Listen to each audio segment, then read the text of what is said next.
안녕하십니까 여러분, 허니쌤 이동헌입니다. 이번 시간은 칼럼 20번째 시간인데요. 쌤이 깜빡이 여기에 정리 칸과 어휘 칸을 빠뜨렸네요. 이거는 공부하고 난 다음에 쌤이 그 다음 페이지에 정리하도록 하겠습니다. 미안합니다. 사과드리고요. 시작해 보겠습니다. 줌 쇼크라는 제목입니다. 줌 쇼크라는 말은 우리 온라인 화상 프로그램인 줌이라는 프로그램 알죠? 줌으로 상징되는 어떤 비대면 문화가 몰고 온 충격적 변화, 쇼크가 충격이잖아요. 충격적 변화에 대해서 얘기하고 어떤 것들이 있는지 얘기하고 이것으로 인해서 어떻게 변화할 것인지 무엇이 있고 어떤 방향으로 변할 것인지 또 거기에 어떤 걱정은 없는지 정도 예상해 볼 수 있겠고요. 이 칼럼에서는 그것을 확인해 볼 수 있습니다. 이원재 랩 2050 대표님이 쓰신 한겨레 신문 2021년 1월 27일자에 실린 칼럼입니다. 자, 그럼 들어가 볼까요? 올해 미국 소비자 가전 박람회 세스라고 합니다. 세계 최대의 그 전자 어떤 그런 제품 설명회고 여러 가지 토론회도 있는 곳이죠. 온라인으로 열렸다. 코로나 때문이겠죠. 아무래도 토머스 프리드먼 뉴욕 타임스 칼럼니스트와 암논 샤슈아 모빌 아이 대표 사이의 대화가 그중 한 세션이었다. 그중 하나의 어떤 한 파트였다는 얘기죠. 여러 가지 일정 중에 하나였다. 그들이 인공지능과 복지국가를 넘나들며 나눈 이야기도 유익했지만 아주 이로움이 있었습니다.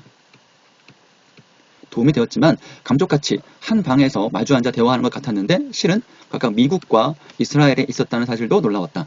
어쩌면 코로나 시대를 상징하는 한 장면이었다. 비대면이죠. 이렇게 비대면 문화인 거죠. 비대면 문화가 우리 일상 깊숙이 자리 잡고 있다. 화상회의 프로그램 줌 회의와 재택근무는 일상이 됐다. 집에서 이제 컴퓨터로 이제 일하는 것이죠. 회사 출근 안 하고. 학생들은 학교와 학원에서 화상 수업에 점점 익숙해지고 있다. 여러분들 잘 알고 있죠, 우리 학생들. 앞서가는 교수들은 온라인 수업으로 바꾸면서 아예 강의식 수업을 소그룹 토론 중심으로 바꿨다. 독서 토론 모임까지도 화상으로 진행하는 곳들이 생긴다. 이렇게 형성된 비대면 문화는 코로나19가 지나가도 남아있을 가능성이 높다. 코로나19 때문에 이런 일이 있지만 19가 이제 백신 이런 맞아서 면역 형성되고 발 걱정 없이 이제 일상적인 오프라인 문화를 한다 하더라도 남아있을 가능성이 높다. 왜? 효율성 때문이다. 효율성이라는 건요, 가성비가 좋다고 흔히 하는 말로 가성비가 갑이다. 뭐 이런 얘기예요. 굉장히 적은 비용으로 최고의 이익을 내는 게 효율성이 높다라고 하는 것입니다. 그렇죠. 올 필요가 없잖아요. 이동할 필요도, 인사치레할 필요도 없고, 시간이 막 세이브되고, 절약되고, 회의에 꼭 필요한 사람들만 모여 꼭 필요한 이야기를 나누는 일도 많아지겠죠.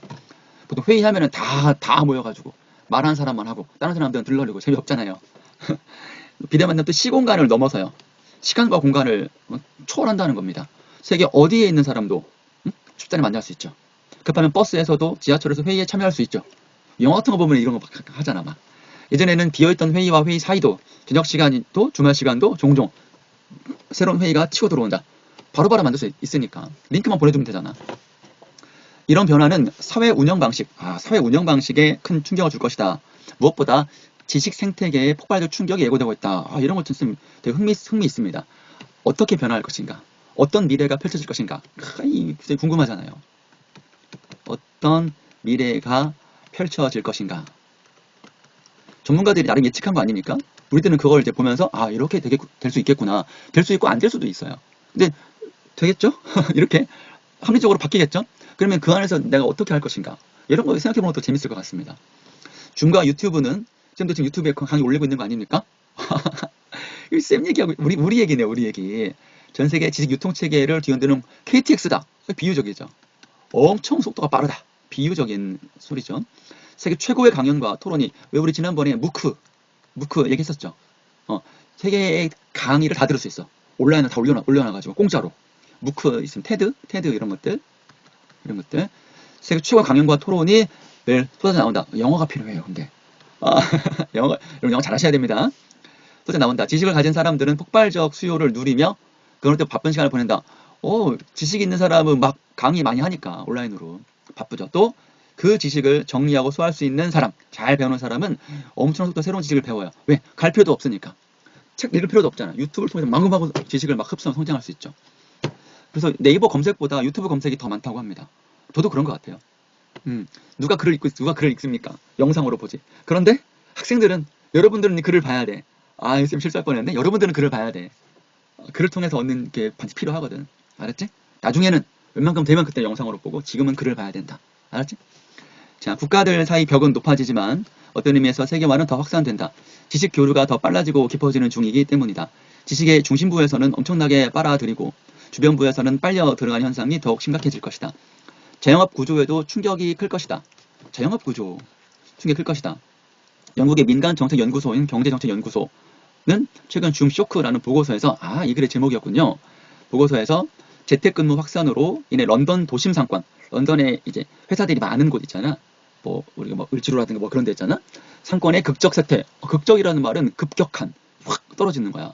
교외 주택가 상권의 활황, 성장을 예상했다. 그러니까 재택근무니까 회사에 안 나가.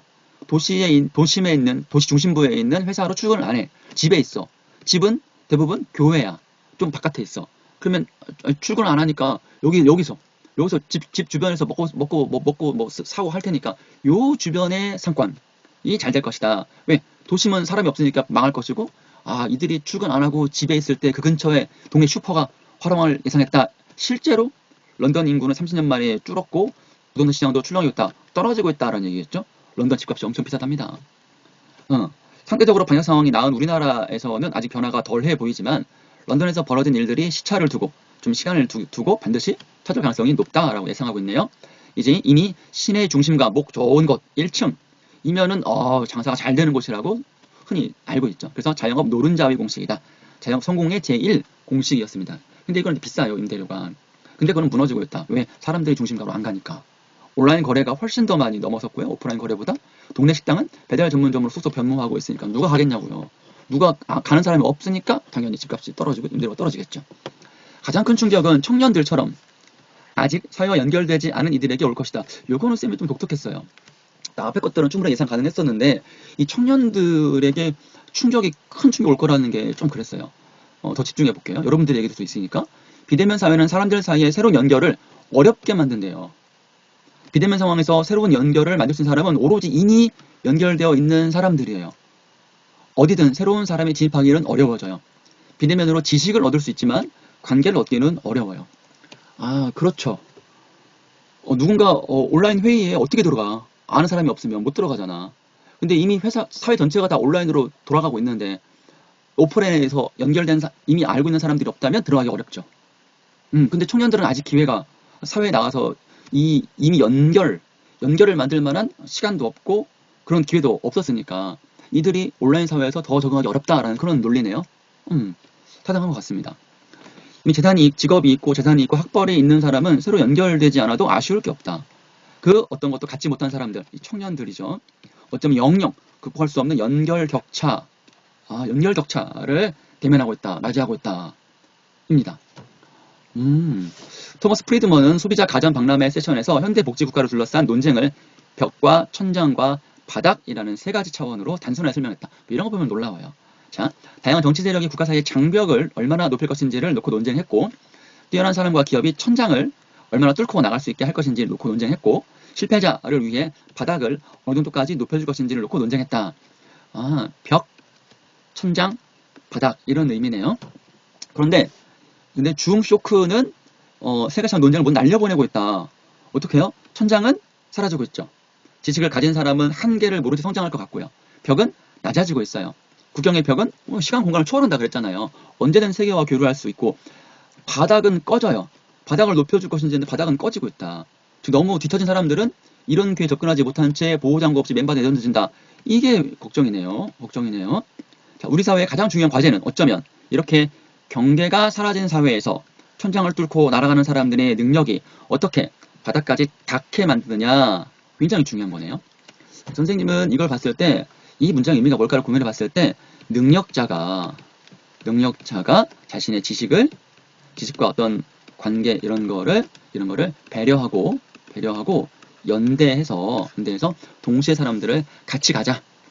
바닥에 꺼져서 처진 사람들을 함께 가자라고 하는 것으로 쌤은 이해했습니다. 여러분도 그렇게 생각되시나요? 네. 그러면 간단하게 내용 정리하고 쌤이랑 또 이제 마무리하겠습니다. 정리해 보겠습니다. 1번 비대면 사회가 가져온 충격적 변화에 대한 얘기를 하겠다. 줌 쇼크였다. 비대면 사회는 효율성이 최고다. 시공간을 초월하고, 근데 연결되지 않은 청년들은 관계 형성이 어렵기 때문에 걱정이 된다. 그래서 복지 제도에서는 벽과 천장과 바닥으로 설명한 논리가 굉장히 좀 명쾌했고요. 줌 쇼크는 이거를 한 방에 날려보내고 있다.